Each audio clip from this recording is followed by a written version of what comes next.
Most people pray, but very few understand the spiritual law Jesus revealed in Mark 11:24. This message will change the way you pray for the rest of your life. Well, hello everyone. Today, we are going to look at a verse that a lot of us have probably heard 100 times. Mark 11:24.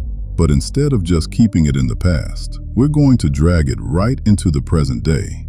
We are going to look at what this ancient promise means for you and me right now, living in a world of smartphones, busy schedules, and endless distractions. But to set the stage, we need to look at the incredible story that kicked this whole conversation off. Let me paint the picture for you. Jesus and his disciples were leaving the town of Bethany early in the morning, and the Bible tells us Jesus was hungry. Off in the distance, he spots a fig tree fully leafed out.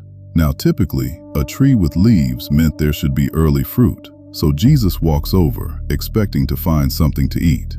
But when he gets close, he searches the branches and finds absolutely nothing. The tree looked the part from a distance, but it was completely barren. So, right there in front of his followers, Jesus speaks directly to the tree. He doesn't grab an axe, he simply uses his words. He says, "May no one ever eat fruit from you again." The Bible makes a point to note that his disciples heard him say it. Fast forward to the very next morning. They are walking down that exact same dusty road, and Peter stops dead in his tracks. He points and cries out, "Rabbi, look, the fig tree you cursed has withered." It wasn't just a little droopy, it was completely dried up from the very roots. In their world, a mature tree didn't just die overnight, they were absolutely stunned.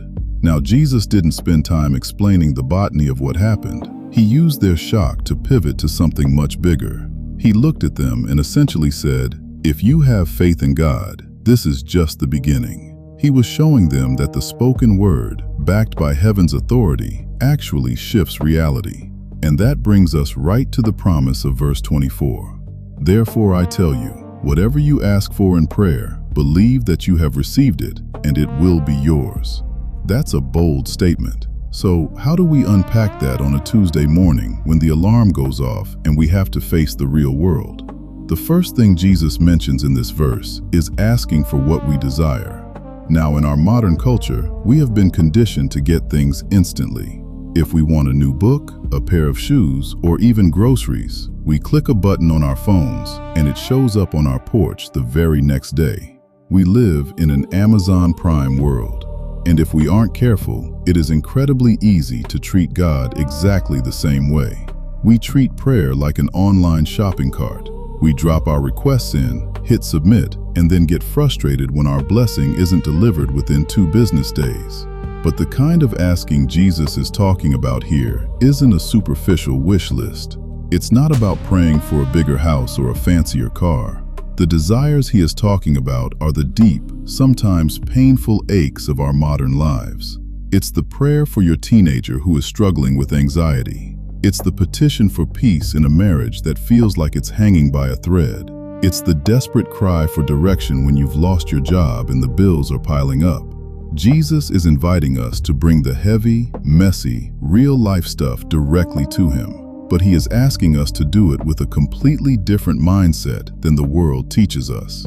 Here is where the rubber really meets the road and where most of us stumble. Jesus says, "Believe that you have received it," past tense. He is asking us to believe that the answer is already ours before we ever see it with our physical eyes. Living this out today is incredibly difficult. We live in a society that demands data, proof, and analytics. We want to see the receipts. We want the doctor's report to come back clean before we celebrate. We want the job offer signed in ink before we exhale. But Jesus is asking us to live in the tension of the already, but not yet. Think about it like this. If a wealthy relative deposited $1 million into your bank account today, but the bank told you it would take 3 days for the funds to clear, how would you sleep tonight? You'd sleep like a baby. You wouldn't be worried about money because you know the deposit has been made, even if you can't withdraw it until Friday. That is the exact kind of peace Jesus is calling us to.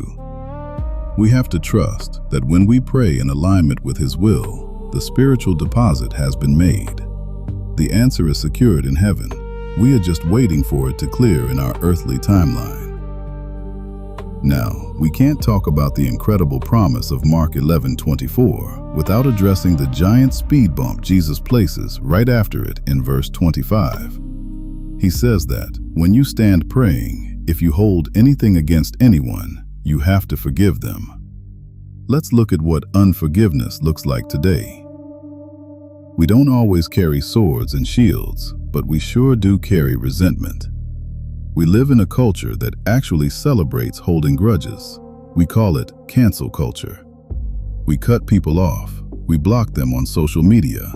We harbor bitterness over a misunderstood text message, or we carry deep-seated anger toward a boss or an ex-spouse. Jesus is giving us a massive spiritual warning here. He is saying that you cannot operate in the faith that moves mountains if your heart is weighed down by the boulders of bitterness. Unforgiveness acts like a kink in a garden hose. The water from the faucet is turned all the way up. God's grace and power are fully available, but nothing can flow through to the other side because we are pinching the line with our refusal to forgive. If we want to see modern-day miracles in our lives, we have to do the hard, uncomfortable work of letting folks off the hook. We have to forgive simply because we have been so beautifully forgiven. So, if we have brought our deep desires to God and we have forgiven those who wronged us, what do we do next? How do we live out this belief that we have already received it? The answer is active waiting. There is a huge difference between passively hoping and actively believing. Passive hoping sits on the couch and waits for the phone to ring. Active belief gets up and starts preparing for the blessing. If you are praying for a new job, believing you have received it means you wake up, polish your resume, and start knocking on doors with confidence, knowing the right door is already prepared for you. If you are praying for your family to be restored, you don't just wait for the other person to magically change. You actively start setting an extra plate at the dinner table in your heart. You book the counselor. You start speaking to them with the kindness of a restored relationship, even when it's hard. You align your daily habits, your attitude, and your actions with the reality of the answered prayer. You live as if the weather forecast has already promised rain, so you go ahead and carry your umbrella. As we wrap up our time together today, I want to leave you with some practical encouragement for the days ahead. Mark 11:24 isn't just a theological concept to be debated in a classroom. It is a lifeline for your Monday morning commute, your Tuesday afternoon staff meeting, and your Thursday evening dinner table. This week, I want to challenge you to change the way you talk to God. When you face a mountain, whether it's a financial crisis, a health scare, or a broken relationship, don't just beg God to notice it. Step into the authority He has given you. Bring it to Him, and then actively shift your mindset to gratitude. Start saying, "Lord, I don't see the path yet, but I thank you that the road is already paved." Do a quick inventory of your heart, too. If there is someone you need to forgive, don't wait for an apology that might never come. Drop that heavy baggage today so your hands are free to receive what God has for you. Walk out of here today with your head held high, knowing that your prayers are not just echoing into an empty sky. They are heard, they are powerful, and the moment you ask in faith, heaven goes to work. Have a wonderful week, everyone. What prayer are you actively believing God has already answered? Let's stand in faith together. We love bringing you new content. If you enjoyed the video, be sure to hit the like and subscribe buttons